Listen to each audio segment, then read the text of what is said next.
বলিউডে প্রত্যাবর্তনের খবরে আলোচনায় আসা পাকিস্তানি অভিনেতা ফাওয়াদ খান অভিনীত সিনেমা আবির গুলাল অবশেষে ভারতে মুক্তি পাচ্ছে না।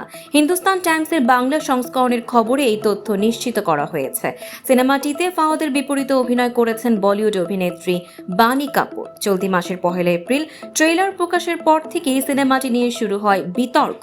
পাকিস্তানি অভিনেতার উপস্থিতি মূলত এই সমালোচনার কেন্দ্রবিন্দুতে ছিল। এরই মধ্যে কাশ্মীরে ভয়াবহ জঙ্গি হামলার ঘটনায় পরিস্থিতি আরও উত্তপ্ত হয়ে ওঠে, যা সিনেমাটির বিরোধিতায় নতুন মাত্রা যোগ করে। সিনেমাটি 9 মে মুক্তি পাওয়ার কথা থাকলেও শেষ পর্যন্ত সেটি আর সম্ভব হচ্ছে না।